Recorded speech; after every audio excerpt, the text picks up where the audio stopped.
Ndabaramukije cyane bakunzi b'ikiganiro yaga muganga amagara meza kugubwa neza kubanirwa mu byanyu no mu banyu aho muherereye n'ivyo ndabipfurije ni jewe Jean Imana Rambona murabibona kandi muravyumva mbere abatari bake mwamaze kubimenyera ko ari jewe mbatunganiriza nkongera nkabashikiriza ikiganiro yaga muganga gisanzwe kitubwira ku nyigisho ntungamagara hamwe n'impanuro ntungamagara kuko ivyo bintu bikenewe cyane rwose mu buzima bwacu bwa misi yose mu ntumbero kugira ngo tubungabunge amagara meza. Rero tumaze imisi tuganira namwe mu rukurikirane rw'ibiganiro byari bitumbereye kubabwira ibijanye n'indwara yo gukena amaraso mu mubiri. Twaravuganye ibitari bike, mwebwe mutashoboye kubikurikirana tubahamagarira kubiraba ngahe na Intambwe Idaheza TV, hanyuma kugira ngo izo nyigisho n'ubwo bumenyi bigire ico bibafashije mu kiganiro cyacu cy'uno munsi kandi gisozera bino biganiro twari tumaze iminsi tuganira namwe.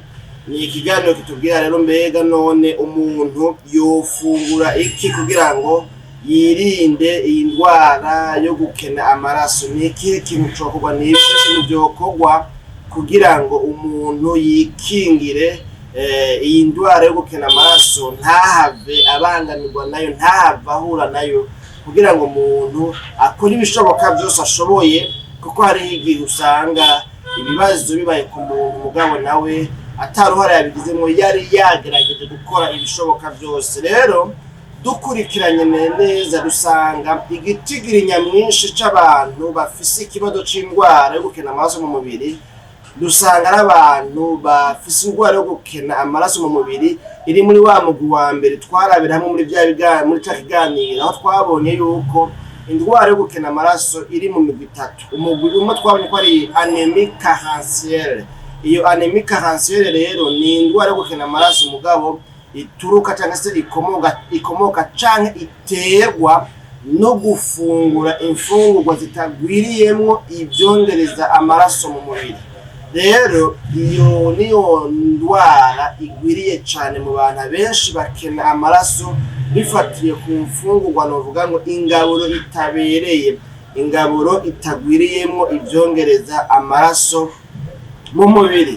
Asangwa rero bimeze gutyo bibonekana ko igitigiri nyamwinshi c'abarwaye indwara yo gukena amaraso mu mubiri ari abantu babiterwa nuko baba bafungura ibidakwije vyangombwa vyongereza amaraso.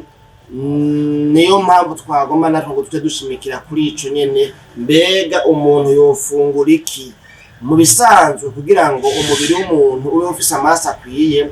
Bisaba ko umuntu afungura ibigwiriyemwo fer na vitamine B12 hamwe na vitamine B9, B9 na B12 hamwe na fer. Izo mfungurwa nizo umuntu akwiye gushira imbere mu buzima bwiwe bwa misi yose kugira ngo bimufashe kongereza amaraso cyangwa se kuba afise amaraso mu mubiri ku rugero ruhagije.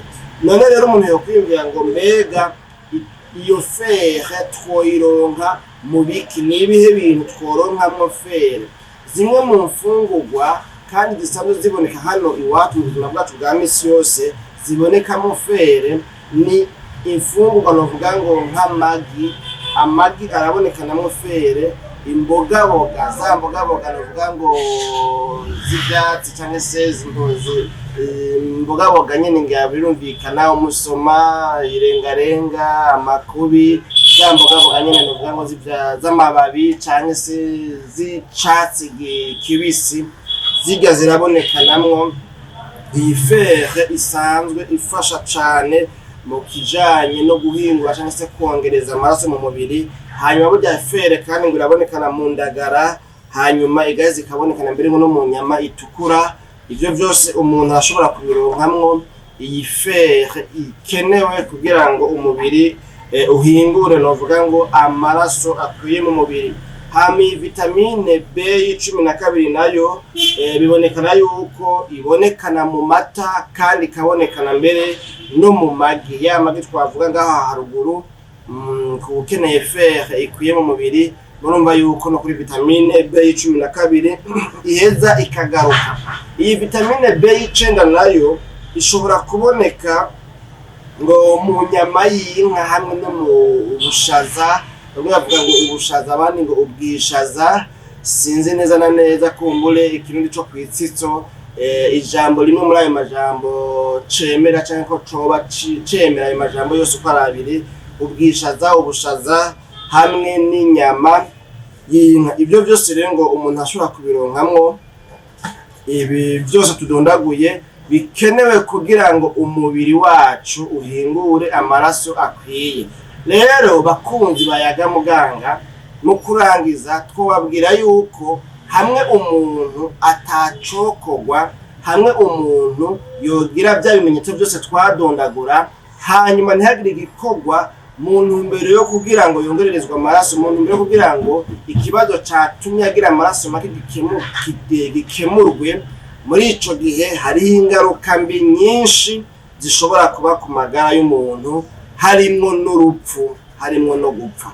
Ubwo mpamvu rero umuntu wese akurikiranye zino nyigisho ahamagarirwa kwitwararika amagara yiwe mu gufungura ibigwiriyemwo imbogaboga, amata, amagi, kandi ivyo byose ntibizimvye cane rwose ngaha mu gihugu cacu ku rugero rw'uko umuntu atobironka. Niyo mpamvu rero nizera yuko ikibwirwa ari cumva, icerekwa ari kibona, kandi ko bibwirwa benshi bikumva bene ivyo. Bisigaye navyo abandi bavuze ngo utosora ifuku yamiza akatsi mu jisho. Twebwe kuri Intambwe Idahita TV tuzoshishikara gutanga impanuro n'inyigisho muri bino biganiro bijejwe kutubwira ku mpanuro ntungamagara hamwe n'inyigisho ntungamagara, gutyo bishishikare kudufasha. None rero akaryoshe ntigahora mwitama, jewe Janvier mwari muteramanye, aha niho ngarukirije kino kiganiro. Tuzosubira mu kiganiro c'ubutaha. Mwebwe bashasha mufyonde kuri sabone canke subscribe kugira ngo mushishikare kuba mu mugwi usanzwe ukurikirana ibiganiro byacu. Iyo twashize ku kiganiro muce muronka ubutumwa bubamenyesha ko twashize ku kiganiro, bizoba byiza gusumba. Dushigikirane umuryango ukurikirana ibiganiro bya Intambwe Idahita TV, dushishikare kwaguka. Ni agahwane.